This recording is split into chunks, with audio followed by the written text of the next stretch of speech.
Hi hello welcome to education Munnade channel. ಈ ದಿನ SSLC ಸಂಬಂಧಪಟ್ಟಂಗೆ ಅಂದರೆ SSLC ಗಣಿತ ಪ್ರಶ್ನೆ ಪತ್ರಿಕೆಗೆ ಸಂಬಂಧಪಟ್ಟಂತೆ ಈ ದಿನ ಮಾಡೆಲ್ ಪೇಪರನ್ನು ನೋಡ್ತಾ ಹೋಗೋಣ. ಯಾಕೆಂದರೆ ಪದೇ ಪದೇ ಕೇಳ್ತಾನೆ ಇದ್ದಾರೆ ಮಾಡೆಲ್ ಪೇಪರ್ ಬಗ್ಗೆ ಡಿಸ್ಕಷನ್ ಮಾಡೋಣ ಸರ್, ಅದು ಎಷ್ಟು ಅಂಕಗಳಿಗೆ ಯಾವ್ಯಾವ ಚಾಪ್ಟರಲ್ಲಿ ನಿಗದಿಪಡಿಸಿದ್ದಾರೆ ಅಂತಕ್ಕಂಥದ್ದನ್ನು ಕೇಳ್ತಾನೆ ಇದ್ದೀರಾ. ಹಾಗಾಗಿ ಅದ್ರ ಬಗ್ಗೆ ಸ್ವಲ್ಪ ಡಿಸ್ಕಷನ್ ಮಾಡೋಣ. ಉದಾಹರಣೆಗೆ ಅಂದರೆ ಫಾರ್ ಎಕ್ಸಾಂಪಲ್ ಇವಾಗ ಯಾವುದೇ ಒಂದು ಉದಾಹರಣೆ ತೊಗೊಳ್ರಿ, ಔಟ್ ಆಫ್ ಔಟ್ ತೆಗಿತಕ್ಕಂಥ ಮಕ್ಕಳು ಏನು ಮಾಡ್ತಾರೆ ಅಂದರೆ ಯಾವ ಚಾಪ್ಟ್ರಲ್ಲಿ ಹೆಚ್ಚು ಅಂಕಗಳು ಬರ್ತದೆ ಅಂತಕ್ಕಂಥದ್ದನ್ನು ಅವರು ಜಾಸ್ತಿ ನೋಡ್ತಾ ಹೋಗ್ತಾರೆ, ಆ ಚಾಪ್ಟರ್ ಕಡೆ ಜಾಸ್ತಿ ಗಮನ ಕೊಡ್ತಾ ಹೋಗ್ತಾರೆ. ಅವಾಗ ಏನಾಗುತ್ತೆ, ಅವರು ಔಟ್ ಆಫ್ ಔಟ್ ತೆಗಿಯೋದಕ್ಕೆ ತುಂಬ ಈಸಿ ಆಗುತ್ತೆ.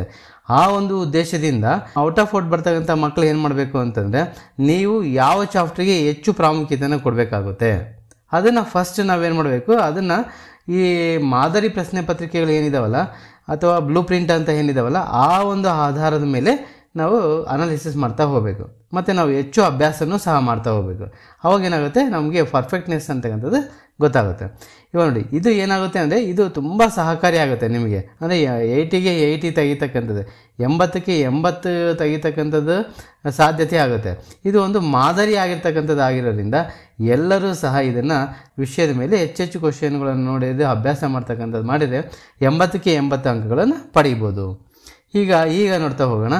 ಇದರಲ್ಲಿ ನೋಡಿ, ಇಲ್ಲಿ ವಿಷಯಾಧಾರಿತವಾಗಿ ಇಲ್ಲಿ 7 ಭಾಗಗಳಾಗಿ ವಿಂಗಡಿಸಿದ್ದಾರೆ. 7 ಭಾಗಗಳು ಇಲ್ಲಿ ಯಾಕೆ 7 ಭಾಗಗಳ, ಒಟ್ಟು 15 ಚಾಪ್ಟರ್ ಇದ್ದಾವೆ, 15 ಚಾಪ್ಟರ್ಸ್ ಇದ್ದಾವೆ, ಪಾಠಗಳೇನು 15 ಇದ್ದಾವೆ ಘಟಕಗಳು. ಆದರೆ ಇಲ್ಲಿ ನಾವು ಮೇಯ್ನಾಗಿ 7 ತೊಗೊಂಡಿದ್ವಿ. ಫಸ್ಟ್ ಸಂಖ್ಯಾ ಪದ್ಧತಿ, ಅದು ವಾಸ್ತವ ಸಂಖ್ಯೆಗಳು ಅಂತಕ್ಕಂಥ ಬರುತ್ತೆ.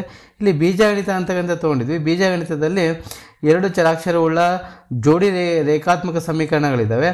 ಮತ್ತು ಸಮಾಂತರ ಶ್ರೇಣಿಗಳು ಅಂತಕ್ಕಂಥದ್ದು ಬರುತ್ತೆ. ಸಮಾಂತರ ಶ್ರೇಣಿಗಳು, ಆಮೇಲೆ ಬಹುಪದೋಕ್ತಿಗಳು, ವರ್ಗ ಸಮೀಕರಣಗಳು ಅಂತಕ್ಕಂಥದ್ದು ಬರ್ತಾ ಹೋಗುತ್ತೆ. ಇದು ಬೀಜಗಣಿತಕ್ಕೆ ಸಂಬಂಧಪಟ್ಟಂಗೆ ಇದೆ. ನೆಕ್ಸ್ಟ್ ತ್ರಿಕೋನಮಿತಿಗೆ ಸಂಬಂಧಪಟ್ಟಂಗೆ ತ್ರಿಕೋನಮಿತಿಯ ಪ್ರಸ್ತಾವನೆ ಅಂತ ಇರ್ತಾ ಹೋಗ್ತೀವಿ, ಅಂದರೆ ಇಂಟ್ರಡಕ್ಷನ್ ಟು ಟ್ರಿಗ್ನಾಮಿಟ್ರಿ ಅಂತ ಇರ್ತಾ ಹೋಗ್ತೀವಿ. ನೆಕ್ಸ್ಟ್ ತ್ರಿಕೋನಮಿತಿಯ ಮೇಲಿನ ಅನ್ವಯಗಳು, ಅಂದರೆ ಅಪ್ಲಿಕೇಶನ್ಸ್ ಆಫ್ ಟ್ರಿಗ್ನಾಮಿಟ್ರಿ ಅಂತಕ್ಕಂಥದ್ದು ಇದು ಈ ಚಾಪ್ಟರ್ಗೆ ಸಂಬಂಧಪಟ್ಟಿರ್ತಕ್ಕಂಥದ್ದು. ನೆಕ್ಸ್ಟ್ ನಿರ್ದೇಶಾಂಕ ರೇಖಾಗಣಿತ ಅಂತ ಇದೆ. ನಿರ್ದೇಶಾಂಕ ರೇಖಾಗಣಿತದಲ್ಲಿ ನಿರ್ದೇಶಾಂಕ ರೇಖಾಗಣಿತಕ್ಕೆ ಸಂಬಂಧಪಟ್ಟಂಗೆ ಕೋಆರ್ಡಿನೇಟ್ ಜಾಮಿಟ್ರಿ ಅಂತ ಇರ್ತಾ ಹೋಗ್ತೀವಿ ಇಂಗ್ಲೀಷಲ್ಲಿ, ಅದಕ್ಕೆ ಸಂಬಂಧಪಟ್ಟಂಗೆ ಕ್ವಶನ್ಗಳು ಇದೆ, ಅದೊಂದು ಸಪ್ರೇಟ್ ಮಾಡಿದ್ದಾರೆ. ನೆಕ್ಸ್ಟು ಸಂಖ್ಯಾಶಾಸ್ತ್ರ ಮತ್ತು ಸಂಭವನೀಯತೆ, ಅದೊಂದು ಸಪ್ರೇಟ್ ಗ್ರೂಪ್ ಮಾಡಿದ್ದಾರೆ. ಇವೆರಡರಿಂದ ಒಂದು ಸಪ್ರೇಟ್ ಗ್ರೂಪ್, ಅಂದರೆ ಸಂಖ್ಯಾ ಪದ್ಧತಿ ಮತ್ತು ಸಂಭವನೀಯತೆ ಎರಡನ್ನು ಸೇರಿಸಿ ಒಂದು ಗ್ರೂಪ್ ಮಾಡಿರ್ತಕ್ಕಂಥದ್ದು. ನೆಕ್ಸ್ಟ್ ರೇಖಾಗಣಿತ ಅನ್ನೋದರಲ್ಲಿ ಇಲ್ಲಿ 3 ಘಟಕಗಳನ್ನು ಮಾಡಿದ್ದಾರೆ. ಯಾವ್ಯಾವ ತ್ರಿಭುಜಗಳು ಅಂತಕ್ಕಂಥದ್ದು, ವೃತ್ತಗಳು ಮತ್ತು ರಚನೆಗಳು, ಈ 3 ಸಹ ರೇಖಾಗಣಿತಕ್ಕೆ ಸಂಬಂಧಪಟ್ಟಿರ್ತಕ್ಕಂಥವು.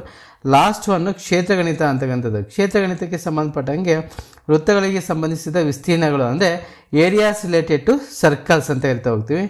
ನೆಕ್ಸ್ಟ್ ಮೇಲ್ಮೈ ವಿಸ್ತೀರ್ಣ ಮತ್ತು ಘನಫಲಗಳು ಅಂತ ಇರ್ತಾ ಹೋಗ್ತೀವಿ. ಮೇಲ್ಮೈ ವಿಸ್ತೀರ್ಣ ಮತ್ತು ಘನಫಲಗಳು, ಇಲ್ಲಿ last volumes and areas of solids ಅಂತಕ್ಕಂಥದ್ದು ಈ ಚಾಪ್ಟ್ರಿಗೆ ಸಂಬಂಧಪಟ್ಟಂಗೆ ಇದೆ. ಇವಾಗ ಫಸ್ಟ್ ಸಂಖ್ಯಾ ಪದ್ಧತಿಯಲ್ಲಿ ವಾಸ್ತವ ಸಂಖ್ಯೆಗಳಂತ ನೋಡಿದರೆ, ನಮಗೆ ಈ ಚಾಪ್ಟ್ರಲ್ಲಿ ವಾಸ್ತವ ಸಂಖ್ಯೆಗಳಲ್ಲಿ MCQs ಒಂದು ಇದ್ದೇ ಇರುತ್ತೆ, ಕಂಪಲ್ಸರಿ ಒಂದು MCQs ಇರುತ್ತೆ. 1 ಮಾರ್ಕ್ಸ್ಗೆ ಸಂಬಂಧಪಟ್ಟಂಗೆ ಒಂದಿರುತ್ತೆ, 2 ಮಾರ್ಕ್ಸ್ಗೆ ಸಂಬಂಧಪಟ್ಟಂಗೆ ಒಂದಿರುತ್ತೆ. ಅಲ್ಲಿಗೆ ನಮಗೆ ಒಟ್ಟು ಅಂಕಗಳು ಎಷ್ಟಾಗುತ್ತೆ, ಇಲ್ಲಿ 4 ಅಂಕಗಳು ನಿಗದಿಪಡಿಸಿರ್ತಕ್ಕಂಥದ್ದು 4 ಮಾರ್ಕ್ಸ್ ಬರೋದು. ಅದಕ್ಕೆ ನಾವೇನು ಮಾಡಬೇಕು, ಇಲ್ಲಿ ಜಾಸ್ತಿ 2 ಅಂಕದ ಪ್ರಶ್ನೆಗಳಿಗೆ ಮಾತ್ರ ಜಾಸ್ತಿ ನಾವು ಒತ್ತನ್ನು ಕೊಟ್ಟು ಮಾಡಿದರೆ ಔಟ್ ಆಫ್ ಔಟ್ ತೆಗಿಬೋದು. ವಾಸ್ತವ ಸಂಖ್ಯೆಗಳಲ್ಲಿ ನಾವು ಯಾವುದೇ ಕಾರಣಕ್ಕೂ ಒಂದು ಮಾರ್ಕ್ಸನ್ನು ಮಿಸ್ ಆಗಲ್ಲ. ಇದು ನೋಡೋಣ. ಎರಡನೇದು ಯಾವುದು ಅಂದರೆ ಬೀಜಗಣಿತಕ್ಕೆ ಸಂಬಂಧಪಟ್ಟಂಗೆ. ಬೀಜಗಣಿತದಲ್ಲಿ 2 ಚರಾಕ್ಷರವುಳ್ಳ ಜೋಡಿ ರೇಖಾತ್ಮಕ ಸಮೀಕರಣಗಳು ಅಂತ ಇರ್ತಾ ಹೋಗ್ತೀವಿ. A pair of linear equation in 2 variables ಅಂತ ಇರ್ತಾ ಹೋಗ್ತೀವಿ. ಇದರಲ್ಲಿ ಒಟ್ಟು ಅಂಕಗಳು ಎಷ್ಟಿದ್ದಾವೆ, 7ಕ್ಕೆ ನಿಗದಿಪಡಿಸಿರ್ತಕ್ಕಂಥದ್ದು. ಹೆಂಗೆ 7 ನಿಗದಿಪಡಿಸಿದ್ದಾರೆ ಅಂದರೆ, ಇಲ್ಲಿ 1 ಮಾರ್ಕ್ಸಿಗೆ ಸಂಬಂಧಪಟ್ಟಂಗೆ ಒಂದು ಕ್ವಶನ್ ಇರುತ್ತೆ, 2 ಮಾರ್ಕ್ಸಿಗೆ ಸಂಬಂಧಪಟ್ಟಂಗೆ ಇಲ್ಲಿ ನೋಡಿ ಇಲ್ಲಿ 1 ಕ್ವಶನ್ ಇರುತ್ತೆ, ಅದೇ ಜೊತೆಗೆ 4 ಮಾರ್ಕ್ಸಿಗೆ ಸಂಬಂಧಪಟ್ಟಂಗೆ ಇನ್ನೊಂದು ಕ್ವಶನ್ ಇರುತ್ತೆ. ಒಟ್ಟು ಎಷ್ಟಾಗುತ್ತೆ, ಅಲ್ಲಿಗೆ 7 ಅಂಕಗಳಿರೋದ್ರಿಂದ ನಾವು ಈ ಚಾಪ್ಟರ್ನ ಹೆಚ್ಚು ಅಭ್ಯಾಸ ಮಾಡ್ತಾ ಹೋಗಬೇಕು. ಓಕೆ, ನೆಕ್ಸ್ಟ್ ಇನ್ನೊಂದು ನೋಡೋಣ, ಸಮಾಂತರ ಶ್ರೇಣಿಗಳು ಅಂತಕ್ಕಂಥದ್ದು. ಸಮಾಂತರ ಶ್ರೇಣಿಗಳಲ್ಲಿ 1 ಮಾರ್ಕ್ಸಿಗೆ MCQಗೆ ಸಂಬಂಧಪಟ್ಟಂಗೆ ಒಂದಿರುತ್ತೆ. ನೆಕ್ಸ್ಟ್ 1 ಮಾರ್ಕ್ಸ್ ಕ್ವಶನ್ ಒಂದಿರುತ್ತೆ ಅಗೇನ್, ಮತ್ತು 2 ಮಾರ್ಕ್ಸ್ ಕ್ವಶನ್ ಒಂದಿರುತ್ತೆ, 3 ಮಾರ್ಕ್ಸ್ ಕ್ವಶನ್ ಒಂದಿರುತ್ತೆ, 3 ಮಾರ್ಕ್ಸ್ ಕ್ವಶನ್ ಇರುತ್ತೆ. ಒಟ್ಟು 7 ಅಂಕಗಳಾಗುತ್ತೆ. ಒಂದೊಂದು ಸರ್ತಿ ಏನಾಗುತ್ತೆ, 3 ಅಂಕ ಮತ್ತು 1 ಅಂಕದ್ದು ಸೇರಿಸಿ 4 ಅಂಕನೂ ಕೇಳ್ಬೋದು. ಇಲ್ಲಿ ಎಲ್ಲರೂ 4 ಅಂಕದ್ದು ಸಹ ಕೇಳಬಹುದು. ಅದಕ್ಕೆ ನಾವೇನು ಮಾಡಬೇಕು, 3 ಮತ್ತು 4 ಅಂಕದ ಪ್ರಶ್ನೆಗಳ ಹೆಚ್ಚು ಅಭ್ಯಾಸ ಮಾಡ್ತಾ ಹೋಗಬೇಕು.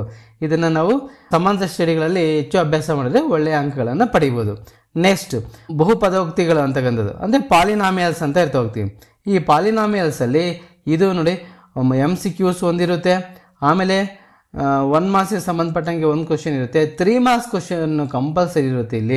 ಇಲ್ಲಿ 3 ಮಾರ್ಕ್ಸ್ ಕ್ವಶನ್ ಯಾವ ರೀತಿಯಾಗಿರುತ್ತೆ ಅಂತಂದರೆ ರಿಮೈಂಡರ್ ಕಂಡುಹಿಡಿಯತಕ್ಕಂಥದ್ದು ಅಥವಾ ಕ್ವಶನ್ ಕಂಡುಹಿಡಿಯಿರಿ ಅಂತಕ್ಕಂಥದ್ದು, ಶೇಷ ಕಂಡುಹಿಡಿಯಿರಿ, ಭಾಗಲಬ್ಧ ಕಂಡುಹಿಡಿಯಿರಿ ಅಂತಕ್ಕಂಥದ್ದು ಹೇಳ್ತಾರೆ. ಒಟ್ಟು ಅಂಕಗಳು 5 ಇರುತ್ತೆ ನೋಡಿ. ಇದರಲ್ಲಿ ನಾವೇನು ಮಾಡಬೇಕು ಅಂದರೆ ಭಾಗಿಸ್ತಕ್ಕಂಥದ್ದು ಅಂದರೆ ಶೇಷ ಮತ್ತು ಭಾಗಲಬ್ಧವನ್ನು ಕಂಡುಹಿಡಿತಕ್ಕಂಥದ್ದನ್ನು ಕಲಿತಾ ಹೋದರೆ ನಮಗೆ ಔಟ್ ಆಫ್ ಔಟ್ ಬರ್ತಕ್ಕಂಥ ಸಾಧ್ಯತೆ ಇದೆ.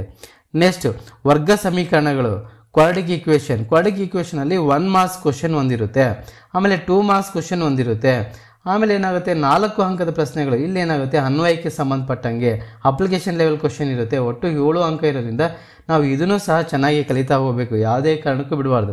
ಅಂದರೆ ಬೀಜಗಣಿತದಲ್ಲಿ ನಮಗೆ ಒಟ್ಟು ಎಷ್ಟು ಅಂಕಗಳಾಗುತ್ತೆ, ಟೋಟಲು 26 ಅಂಕಗಳು ನಿಗದಿಪಡಿಸಿರೋದ್ರಿಂದ ನಾವು ಇದಕ್ಕೆ ಜಾಸ್ತಿ ಒತ್ತನ್ನು ಕೊಡಬೇಕು, ಅದನ್ನು ಪ್ರಾಕ್ಟೀಸ್ ಮಾಡ್ತಾ ಹೋಗಬೇಕು. ನೆಕ್ಸ್ಟ್ ತ್ರಿಕೋನಮಿತಿ ಅಂತಕ್ಕಂಥ ಟ್ರಿಗ್ನಾಮಿಟ್ರಿಯಲ್ಲಿ ಇಂಟ್ರಡಕ್ಷನ್ ಟು ಟ್ರಿಗ್ನಾಮಿಟ್ರಿ ಅಂತ ತ್ರಿಕೋನಮಿತಿಯ ಪ್ರಸ್ತಾವನೆ. ಅದರಲ್ಲಿ ನೋಡಿ 2 ಮಾರ್ಕ್ಸ್ಗೆ ಸಂಬಂಧಪಟ್ಟಂಗೆ ಒಂದಿರುತ್ತೆ, ಆಮೇಲೆ 3 ಮಾರ್ಕ್ಸ್ಗೆ ಸಂಬಂಧಪಟ್ಟಂಗೆ ಒಂದು ಕ್ವಶನ್ ಇರುತ್ತೆ. ಈ ಒಂದೊಂದು ಸರ್ತಿ ಏನಾಗುತ್ತೆ 1 ಮಾರ್ಕ್ಸ್ಗೆ ಸಂಬಂಧಪಟ್ಟಂಗೆ 1 ಮಾರ್ಕ್ಸು ಅದು ಸಹ ಇರ್ಬೋದು, ಹೇಳೋಕ್ಕಾಗಲ್ಲ. ಅದಕ್ಕೆ ನಾವೇನು ಮಾಡಬೇಕು, ಅಂಥವು ಸಹ ಕ್ವಶನ್ಸ್ನ ನಾವು ಅಭ್ಯಾಸ ಮಾಡ್ತಾ ಹೋಗಬೇಕು.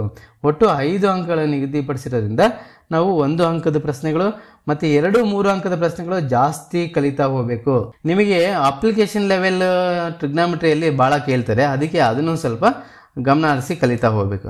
ನೆಕ್ಸ್ಟ್ ತ್ರಿಕೋನಮಿತಿಯ ಮೇಲಿನ ಅನ್ವಯಗಳು ಅಂತಕ್ಕಂಥದ್ದು. ತ್ರಿಕೋನಮಿತಿ ಮೇಲಿನ ಅನ್ವಯಗಳು ತ್ರಿಕೋನಮಿತಿ ಮೇಲಿನ ಅನ್ವಯಗಳು ಏನಾಗ್ತದೆ ಅಂದರೆ ಅದನ್ನು ನಾವು ತ್ರಿಕೋನ ಅಪ್ಲಿಕೇಶನ್ ಲೆವೆಲ್ಲೇ, ಅದು ಕೂಡ ಸಹ ಅಪ್ಲಿಕೇಶನ್ ಲೆವೆಲ್ ಇರೋದ್ರಿಂದ ಆ ಅಪ್ಲಿಕೇಶನನ್ನು ನಾವು ಯಾವ ರೀತಿಯಾಗಿ ಕಲಿಬೋದು ಅಂತಕ್ಕಂಥದ್ದನ್ನು ಸಾಲ್ವ್ ಮಾಡ್ತಾ ಹೋದರೆ ಗೊತ್ತಾಗುತ್ತೆ. ಯಾಕೆ ಯಾವುದೇ ಆಗಲಿ ಅಪ್ಲಿಕೇಶನ್ ಲೆವೆಲ್ ಇರ್ತಕ್ಕಂಥ ಕ್ವಶನ್ಸ್ನ ನಾವು ಹೆಚ್ಚು ಅಭ್ಯಾಸ ಮಾಡಲೇಬೇಕು. ಹಲವಾರು ಕ್ವಶನ್ ಪೇಪರ್ಗಳಿದ್ದಾವೆ, ಆ ಕ್ವಶನ್ ಪೇಪರ್ಗಳು ಆಲ್ರೆಡಿ ಬಂದಿದ್ದಾವೆ. ಆ ಕ್ವಶನ್ ಪೇಪರಲ್ಲಿ ಇರ್ತಕ್ಕಂಥ ಕ್ವಶನ್ಗಳನ್ನು ನಾವು ಅಭ್ಯಾಸ ಮಾಡೋದ್ರಿಂದ ನಮಗೆ 4 ಅಂಕ ಬರುತ್ತೆ. ಒಟ್ಟು 9 ಅಂಕಗಳು ಈ 2 ಚಾಪ್ಟ್ರಿಂದ ಬರುತ್ತೆ. ಅದಕ್ಕೆ 2 ಚಾಪ್ಟ್ರನ್ನ ಪರ್ಫೆಕ್ಟ್ ಆದರೆ 9 ಅಂಕ ಪಡಿಬೋದು.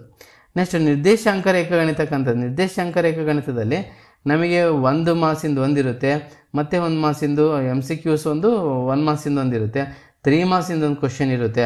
ಅದಕ್ಕೆ ಏರಿಯಾ ರಿಲೇಟೆಡ್ ಟ್ರಯಾಂಗಲ್ ಅಂತ ಕೇಳ್ತಾ ಹೋಗ್ತಾರೆ. ಟ್ರಯಾಂಗಲ್ಗೆ ಸಂಬಂಧಪಟ್ಟಂಗೆ ಒಟ್ಟು 5 ಅಂಕಗಳಿರೋದ್ರಿಂದ ಇದು ಸಹ ನಾವು ನೋಡ್ಕೊತ ಹೋಗಬೇಕು, ಚೆನ್ನಾಗಿ ವರ್ಕ್ ಮಾಡ್ತಾ ಹೋಗಬೇಕು.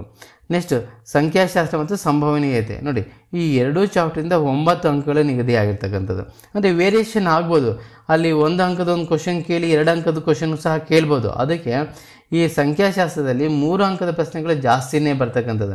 ನಾವೇನು ಮಾಡಬೇಕಂದ್ರೆ 3 ಅಂಕದ ಪ್ರಶ್ನೆಗಳಿಗೆ ಹೆಚ್ಚು ಅಭ್ಯಾಸ ಮಾಡ್ತಾ ಹೋಗಬೇಕು. ಸಂಭವನೀಯತೆಯಲ್ಲಿ 1 ಅಂಕದ ಪ್ರಶ್ನೆ 2 ಅಂಕದ ಪ್ರಶ್ನೆ ಇರೋದ್ರಿಂದ 1 ಮತ್ತು 2 ಅಂಕದ ಪ್ರಶ್ನೆಗಳಿಗೆ ಹೆಚ್ಚು ಅಭ್ಯಾಸ ಮಾಡಬೇಕು. ಆವಾಗ ಏನಾಗುತ್ತೆ, ನಮಗೆ 9 ಮಾರ್ಕ್ಸ್ ಸಿಗುತ್ತೆ, ಹೌದಾ. ನೆಕ್ಸ್ಟ್ ರೇಖಾಗಣಿತ ತುಂಬ ಈಸಿ ಆಗಿರ್ತಕ್ಕಂಥದ್ದು. ರೇಖಾಗಣಿತದಲ್ಲಿ ತ್ರಿಭುಜಗಳು, ವೃತ್ತಗಳು ಮತ್ತು ರಚನೆಗಳು. ತ್ರಿಭುಜದಲ್ಲಿ ಪ್ರಮೇಯಗಳು ಇದೆ. ಆ ಪ್ರಮೇಯ ಅಂತಕ್ಕಂಥದ್ದು 4 ಮಾರ್ಕ್ಸಿಗೆ ಕೇಳ್ಬೋದು, ಇಲ್ಲ ಒಂದು ಸರ್ತಿ 5 ಮಾರ್ಕ್ಸಿಗೂ ಕೇಳ್ಬೋದು, ಹೇಳೋಕ್ಕಾಗಲ್ಲ. ಅದಕ್ಕೆ 2 ಮಾರ್ಕ್ಸ್ ಕ್ವಶನ್ನು 1 ಮಾರ್ಕ್ಸ್ ಇನ್ನೂ ಇರೋದ್ರಿಂದ ನಾವು ತ್ರಿಭುಜಗಳಲ್ಲಿ ಥಿಯರಮ್ಸ್ನ ಪ್ರಮೇಯಗಳನ್ನು ಚೆನ್ನಾಗಿ ಪ್ರಾಕ್ಟೀಸ್ ಮಾಡಲೇಬೇಕಾಗುತ್ತೆ. ನೆಕ್ಸ್ಟ್ ವೃತ್ತಗಳಿಗೆ ಸಂಬಂಧಪಟ್ಟಂಗೆ 1 ಮಾರ್ಕ್ಸಿಂದ ಒಂದು ಮತ್ತು 3 ಮಾರ್ಕ್ಸ್ ಕ್ವಶನ್ ಇರುತ್ತೆ. 3 ಮಾರ್ಕ್ಸ್ ಕ್ವಶನ್ ಯಾವ ಥರ ಇರ್ಬೋದು, ಕನ್ಸ್ಟ್ರಕ್ಷನ್ ಮಾಡ್ತಕ್ಕಂಥದ್ದು, ಟ್ಯಾಂಜೆಂಟ್ ಟ್ಯಾಂಜೆಂಟ್ ಅಂತ ಇರುತ್ತೆ, ನೇರ ಸ್ಪರ್ಶಕ ಅಂತ ಇರ್ತಾ ಹೋಗ್ತೀವಿ, ಆ ಸ್ಪರ್ಶಕವನ್ನು ಹೇಳಿರಿ ಅಂತಕ್ಕಂಥದ್ದನ್ನು ಕೇಳ್ಬೋದು. ಇವಾಗ ರಚನೆಗಳಲ್ಲಿ ನೋಡಿದ್ದೀರಾ, ಆ ರಚನೆ 2 ಮಾರ್ಕ್ಸಿಂದ ಒಂದಿರುತ್ತೆ ಮತ್ತು 3 ಮಾರ್ಕ್ಸಿಂದ ಒಂದಿರುತ್ತೆ.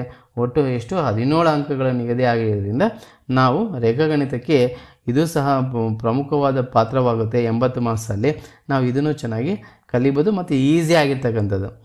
ಕೊನೆಯ ಕ್ಷೇತ್ರ ಅಂದರೆ ಕ್ಷೇತ್ರಗಣಿತದಲ್ಲಿ ವೃತ್ತಗಳಿಗೆ ಸಂಬಂಧಿಸಿದ ವಿಸ್ತೀರ್ಣಗಳು ಅಂತಕ್ಕಂಥದ್ದು, ಅಂದರೆ ಏರಿಯಾಸ್ ರಿಲೇಟೆಡ್ ಟು ಸರ್ಕಲ್ಸು ಮತ್ತು area and surface volume of the solids ಅಂತ ಘನಫಲಗಳು, ಅಂದರೆ ವಿಸ್ತೀರ್ಣ ಮತ್ತು ಘನಫಲಗಳನ್ನು ಕಂಡುಹಿಡಿತಕ್ಕಂಥದ್ದು. ಇದು ಒಟ್ಟಾರೆ 10 ಅಂಕಗಳನ್ನು ನಿಗದಿಪಡಿಸಿರ್ತಕ್ಕಂಥದ್ದು. ಈ 10 ಅಂಕದಲ್ಲಿ MCQs ಒಂದಿರುತ್ತೆ, 1 ಮಾರ್ಕ್ಸಿಗೆ ಒಂದು ಸಂಬಂಧಪಟ್ಟಿರುತ್ತೆ, 5 ಅಂಕಗಳ ಪ್ರಶ್ನೆ ಇದರಲ್ಲೇ ಇರೋದ್ರಿಂದ ನಾವು ಹೆಚ್ಚು ಅಭ್ಯಾಸ ಮಾಡಬೇಕು. ಹೆಚ್ಚು ಕ್ವಶನ್ ಪೇಪರ್ಗಳನ್ನು ಸಾಲ್ವ್ ಮಾಡ್ತಾ ಹೋಗಿ, ಆವಾಗ ನಿಮಗೆ ಈಸಿಯಾಗಿ 5 ಅಂಕಗಳು ಪಡೀಬೋದು, ಓಕೆನಾ. ಇದರಲ್ಲಿ ತುಂಬ ಇಂಪಾರ್ಟೆಂಟ್ ಏನಂದರೆ 80ಕ್ಕೆ 80 ಮಾರ್ಕ್ಸ್ ತೆಗಿತಕ್ಕಂಥ ಮಕ್ಕಳು ಏನು ಮಾಡ್ತಾರೆ ಅಂದರೆ ಅವರು ಹೆಚ್ಚೆಚ್ಚು 4 ಮತ್ತು 5 ಅಂಕದ ಪ್ರಶ್ನೆಗಳ ಮೇಲೆ ಜಾಸ್ತಿ ಗಮನ ಕೊಡ್ತಾ ಹೋಗ್ತಾರೆ. ಅವಾಗೇನಾಗುತ್ತೆ, ಈಸಿಯಾಗಿ 80ಕ್ಕೆ 80 ಅಂಕಗಳನ್ನು ಪಡೀಬೋದು. ಅರ್ಥ ಆಯ್ತಲ್ವ? ಇವಾಗ ನೋಡಿ, ಇಲ್ಲಿ ಅದೇ ರೀತಿಯಾಗಿ ನಾವೇನು ಮಾಡಿದ್ದೀವಿ, ಕೆಲವನ್ನು ಯಾವ್ಯಾವ ಚಾಪ್ಟ್ರಲ್ಲಿ ಎಷ್ಟೆಷ್ಟು ಅಂಕಗಳನ್ನು ನಿಗದಿಪಡಿಸಿರ್ತಕ್ಕಂಥದ್ದು ಹೇಳಿದರೆ, ಅದೇ ನಾನು ಆಲ್ರೆಡಿ ಹೇಳಿದ್ದೀನಿ. ಅವೇ ಅಂಕಗಳಿಗೆ ಸಂಬಂಧಪಟ್ಟಂಗೆ 1 ಮಾರ್ಕ್ಸಿಂದು ಯಾವ್ದು ಬರುತ್ತೆ, 2 ಮಾರ್ಕ್ಸಿಂದ ಯಾವ್ದು ಬರುತ್ತೆ, 3 ಮಾರ್ಕ್ಸಿನೂ ಯಾವ ರೀತಿಯಾಗಿರ್ತದೆ, ಪ್ರಶ್ನೆಗಳು ಯಾವುದಾಗಿರುತ್ತೆ, ಯಾವ ಸಂಖ್ಯೆಯಲ್ಲಿರ್ತವೆ ಅಂತಕ್ಕಂಥದ್ದನ್ನು ಇಲ್ಲಿ ವಿಶ್ಲೇಷಣೆ ಮಾಡಿದ್ದೀನಿ. ಈ ವಿಶ್ಲೇಷಣೆಯನ್ನು ನೀವು ಸಹ ನೋಡಿಕೊಂಡು ಇದರ ಮೇಲೇ ಪ್ರಾಕ್ಟೀಸ್ ಮಾಡ್ತಾ ಹೋಗಿ ಎಲ್ಲರೂ ಸಹ 80ಕ್ಕೆ 80 ತೆಗೀರಿ ಅಂತ ಹೇಳ್ತಾ, ಆಶಿಸ್ತಾ, ಈ ವಿಡಿಯೋ ಇಷ್ಟವಾದಲ್ಲಿ ಲೈಕ್ ಮಾಡಿ, ಶೇರ್ ಮಾಡಿ ಅಂತ ಹೇಳ್ತಾ ಧನ್ಯವಾದಗಳು.